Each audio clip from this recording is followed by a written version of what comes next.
Hi friends, welcome back to our Ritu Vlogs. இன்னைக்கு நம்ம சேனல்ல என்ன பார்க்க போறோம் அப்படினு சொல்லி பாத்தீங்க அப்படினா இந்த vlog வந்து லாஸ்ட் வீக்ல எடுத்ததுங்க. வெட்னஸ்டேவும் தர்ஸ்டேவும் எடுத்தது. இந்த வீடியோ கொஞ்சம் ரெடி பண்ற கொஞ்சம் லேட் ஆயிருச்சு. அதனால தான் வந்து கொஞ்சம் லேட்டா அப்லோட் பண்றேன். நம்ம சேனலுக்கு நீங்க தான் ஃபர்ஸ்ட் டைம் பார்க்கறீங்க அப்படியே மறக்காம வந்து Subscribe பண்ணிக்க கூடவே இருக்க பெல் ஐகானை கிளிக் பண்ணிக்கங்க. அப்ப வாங்க vlog கண்டினியூ பண்ணலாம். அவனோட ஸ்கூல் பேக் வந்து கொஞ்சம் பிஞ்சிருச்சுங்க. பேக் வாங்கி கொடுன்னு சொல்லி 2-3 நாளா வந்து டார்ச்சர் பண்ணிட்டே இருக்கான். போக முடியாமையே இருந்துச்சு. மணிக்கும் ரெஸ்ட்டு வீட்டுக்கு வந்துட்டாரு. அவர் வந்ததுக்கப்புறம் தான் இந்த விலாகே எடுக்க ஆரம்பித்தேன். போயிட்டு அவங்கள போய் பார்த்துட்டு அப்புறையே வந்து தம்பிக்கு பேக்லாம் வாங்கிட்டு வீட்டுக்கு வரப்போகிறோம். மகிழினி நல்லா தூங்கிட்டு இருக்கா. ஆனால் எங்கிட்ட யூஸ் படுத்துருக்கானே தெரியல. போயிட்டா வந்தா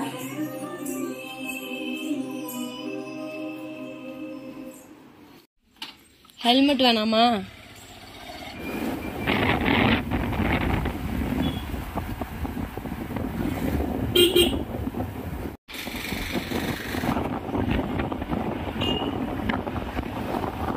பேக் வாங்கறதுக்கு ஒட்டன்தரம் தாங்க வந்திருந்தோம். என்னோட டயட் முடிஞ்சு கிட்டத்தட்ட ஒரு 1 வீக் ஆயிடுச்சுல. எனக்கு என்ன வாங்கி தரீங்க அப்படின்னு சொல்லி கேட்டேன். அதனால சரி வா பேக் வாங்கிட்டு அப்படியே ஹோட்டலில் போய் சாப்பிட்டு வந்துடலாம் அப்படின்னு சொல்லிட்டு தான் ஆஃப்டர்நூன் டைமாக என்னை கூட்டிகிட்டு போயிட்டுருக்காரு. இப்போ ஃபஸ்ட்டு வந்து தம்பிக்கு பேக் வாங்கிட்டு வந்துடலாம் அப்படின்னு சொல்லிட்டு தான் வந்து பேக் கடைக்கு போயிட்டுருக்கோம்.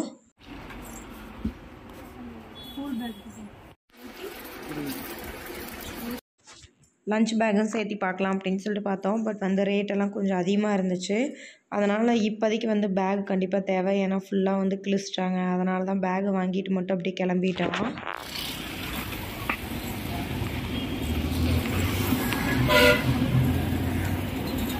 ஹோட்டலுக்கு போனோடனே அவர் வந்து ஒரு சிக்கன் பிரியாணி ஆர்டர் பண்ணிட்டாருங்க.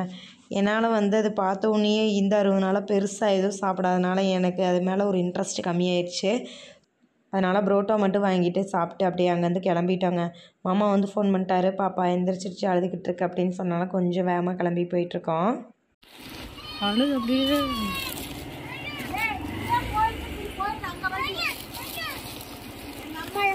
ஒரே அழுக.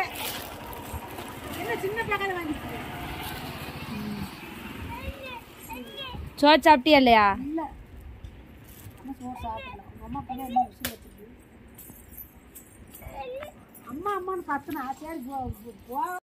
சாப்பிடாம தான் இருந்தா. வந்தோடனே வந்து சாப்பாடு ஊட்டி விட்டுட்டு தம்பிக்கு வாங்கிட்டு வந்த பேக்கை கொடுத்தோன்னே வந்து மாட்டிட்டு போய் வெளியே காட்டிட்டு வரேன் அப்படின்னு சொல்லிட்டு போயிட்டுருக்காங்க. ஸ்கூலுக்கு போயிட்டா. எங்க மகியம்மா ஸ்கூல் கிளம்பிட்டியா? ஸ்கூலுக்கா? ஆமாவாமாப்பா. பாய் பாய் சொல்லிட்டு போ. எங்க எங்க என்னோட சொல்ல பாய்.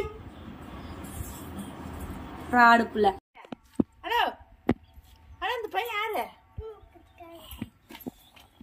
முடிஞ்சாதாங்க ஸ்கூலு. ரித்வின்னு வந்தவொடனே கொஞ்ச நேரம் மட்டும் பாப்பா கூட விளையாண்டுட்டு அவனுக்கு வந்து டிவியில் இப்போல்லாம் வந்து சுட்டி டிவி இல்லை அப்படின்னம்னா வேறு ஏதாச்சும் ஒரு ப்ரோக்ராமை பார்த்துட்டு உட்காந்துக்கிறாங்க.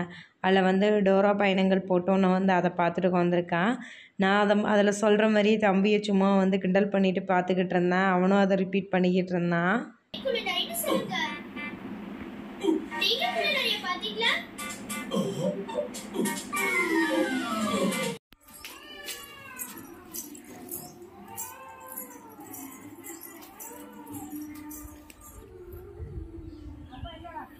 எங்க இருக்கியா?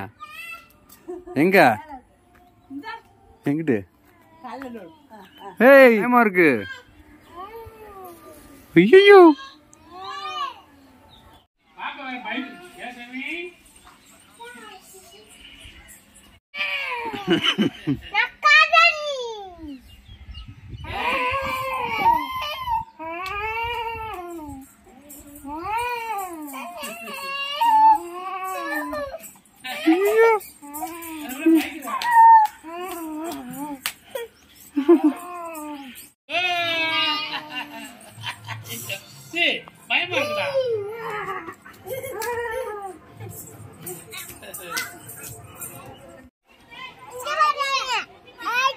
இங்கிட்டு போய் பாரு.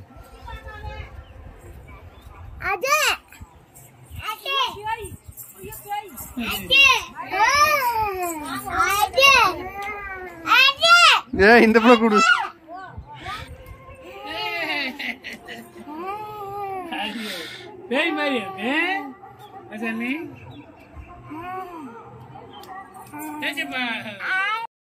நைட் டின்னர் விளாந்து எல்லாத்துக்கும் வந்து தோசை ஊற்றி கொடுத்தேன். அவங்களும் சாப்பிட்டு ரித்வின் அப்படியே படுத்துட்டு டிவி பார்த்துக்கிட்டு இருக்கான். பாப்பாவை அத்தைகிட்ட கொடுத்தனால வந்து அத்தை வந்து தூங்க வச்சுக்கிட்டு இருக்காங்க. பாப்பா அடிச்சு போடுவாவே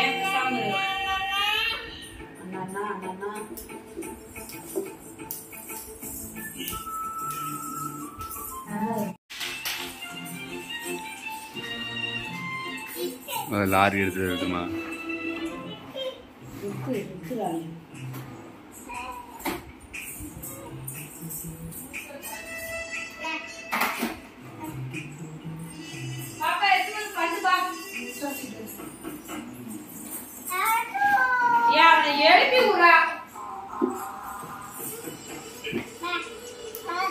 வா முத்தம் கொடுத்துரு.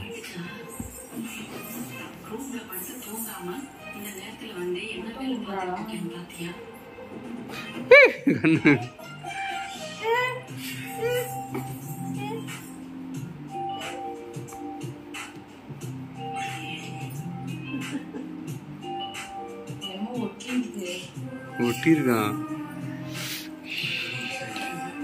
பூச்சியா கண்ணே கண்ணையா தொடச்சுடு தட்டி கொடு தட்டி கொடு.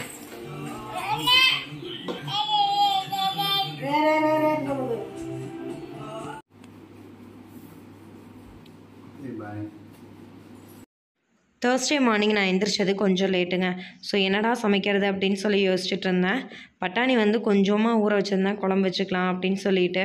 பட் வந்து குழம்பு வைக்கிறதுக்கு டைம் இல்லை. அதனால் வந்து கடைக்கு போய் கேரட் பீன்ஸ் மட்டும் வாங்கிட்டு வந்திருந்தேன். அதை போட்டு இன்றைக்கி வந்து வெஜிடபிள் பிரியாணி செஞ்சிடலாம் அப்படின்னு சொல்லிட்டு அதை செய்ய போகிறேன்.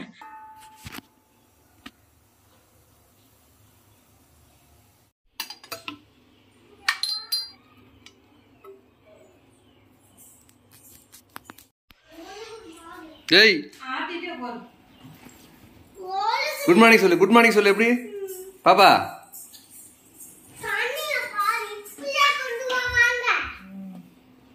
குட் மார்னிங் சொல்லு. Good morning. குட் மார்னிங் பாப்பா. குட் மார்னிங் எப்படி சொல்லுவாங்க?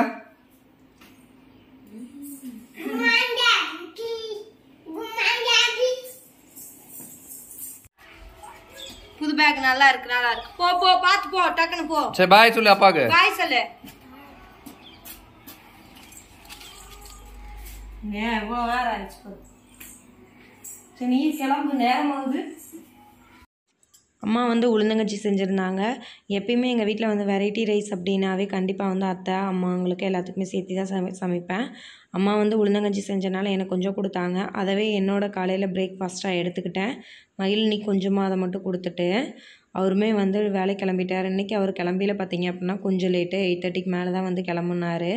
கொஞ்சம் இந்த கால் வலி வேறு அதிகமாக வலி எடுக்கும் போல். ஸோ வந்து ஸ்ட்ரெயின் பண்ணி ஓட்டிகிட்டு இருந்தார் பைக்கே. இந்த விலாக் ஏன் இவ்வளோ லேட்டாக கொடுக்குறேன் அப்படின்னு சொல்லி பார்த்தீங்க அப்படின்னா லாஸ்ட் வீக் ஃபுல்லாக வந்து என்னால் சரியாக வீடியோவே கொடுக்க முடியல. அப்போ எடுத்திருந்த அந்த விலாகு ஏன்னா வீட்டு வேலை அந்த வேலை இருந்தாலும் போனனால கொஞ்சம் வீடியோவே எடிட் பண்ணவே முடியலைங்க. இப்போ லாஸ்ட்டு சண்டேவுமே பார்த்தீங்க அப்படின்னா இந்த வீடியோ வந்து கொஞ்சம் எடிட் பண்ண முடியல. சில ஃபைல்லாம் வந்து கரெக்டானனால சில வீடியோஸ் எல்லாம் வந்து எனக்கு வந்து டெலீட் ஆயிடுச்சுங்க. அதை திரும்பி வந்து ரெக்கவரி பண்ணி நான் போடுறதுக்கு தான் இவ்வளோ லேட் ஆயிடுச்சு. தாத்தா பர் ஜூஸ் போட்டு சிவராத்திரி வரனால வந்து வீடு ஃபுல்லாக க்ளீனிங் ஒர்க்கை வந்து பார்த்துக்கிட்டு இருந்தாங்க. அம்மாங்க எல்லாருமே வந்து க்ளீன் பண்ணிட்டாங்க. நம்மளும் வந்து மாடியெல்லாம் வந்து க்ளீன் பண்ணி விட்டுட்டோம். சரி வீட்டை க்ளீன் பண்ணி விட்டுலாம் அப்படிங்கிறதுக்காண்டி தான் வந்து இந்த வேலையை இப்போ வந்து செஞ்சுக்கிட்டு இருக்கேன். மகிழினியை அம்மாங்க வீட்டில் கொடுத்துட்டேன். அவங்க வந்து தூங்க வச்சுருவாங்க. நம்ம அதுக்குள்ளே வந்து என் வேலையை முடிச்சிடலான்னு சொல்லிட்டு தான் கொஞ்சம் வேகமாக என் வேலையை பார்த்துக்கிட்டு இருக்கேன். ஹவுஸ் க்ளீனிங் அப்போ எனக்கு செம கடுப்பாகுங்க. ஏன்னு பார்த்தீங்க அப்படின்னம்னா நான் பிஸியாக வந்து ஒரு பக்கம் வேலை பார்த்துட்ருப்பேன். அப்போ தான் மகிழினி அழுதுகிட்டே இருப்பாள். இன்னொன்று என்னை மாதிரி நிறைய வந்து வீட்டில் இருக்க மதர்ஸ் வந்து சின்ன குழந்தைங்கள கையில் வச்சுருக்கவங்க கண்டிப்பாக இதை ஃபீல் பண்ணியிருப்பீங்க. ஐயோ சாமி முடியலடா அப்படின்ற மாதிரியே இருக்குங்க. இதுக்கும் அம்மாங்க வீடு அத்தையெல்லாம் இருக்காங்க. ஆனாலும் அவங்கக்கிட்ட எல்லாம் இருக்க மாட்டா பாப்பா. அழுதுகிட்டு ஏதோ ஒன்று டிஸ்டர்ப் பண்ணிவிட்டு வருவா போவா. என்னால் அவளை சமாதானம் பண்ணிவிட்டு என்னோடய ஒர்க்கை முடிக்கவே எனக்கு எக்ஸ்ட்ரா ஒரு 1 hour சேர்த்து எடுத்துருங்க என்னோடய வேலையெல்லாம் முடிக்கிறதுக்கே. ஹவுஸ் க்ளீனிங் பண்ணுறேன் அப்படின்னாவே எனக்குள்ளே ஒரு பெரிய ஒரு தலைவலியே உண்டாயிருங்க. நீங்களும் என்ன மாதிரி இந்த மாதிரிலாம் ஃபீல் பண்ணியிருக்கீங்களா என்னன்றதை கமெண்ட்ஸில் சொல்லுங்கள். என்னோடய ஹவுஸ் க்ளீனிங் வேலை எல்லாமே முடிச்சுட்டு ஈவினிங் ஆயிடுச்சுங்க. செம்ம டயர்டு. காலையில் வாஷ் பண்ண எல்லா ட்ரெஸ்ஸையும் உட்காந்து மடிக்கணும். ரித்வினை கையோட ஹோம்ஒர்க் எழுத வச்சுக்கிட்டே வந்து இந்த வேலையை பார்த்துக்கிட்டு இருக்கேன். ஓகே ஃப்ரெண்ட்ஸ், இந்த விலாகை வந்து நான் இதோட எண்ட் பண்ணிக்கிறேன். இந்த வீடியோ பார்த்து என்ஜாய் பண்ணியிருப்பீங்க அப்படின்னு சொல்லி நம்புகிறேன். பிடிச்சிருந்தால் லைக் பண்ணுங்கள், ஷேர் பண்ணுங்கள், கமெண்ட் பண்ணுங்கள். மறக்காமல் நம்ம சேனலை சப்ஸ்கிரைப் பண்ணிக்க. நாளைக்கு வேறு ஒரு இன்ட்ரெஸ்டிங்கான விலாகில் பார்க்கலாம். தேங்க்யூ ஃபார் வாட்சிங் திஸ் வீடியோ. பாய்.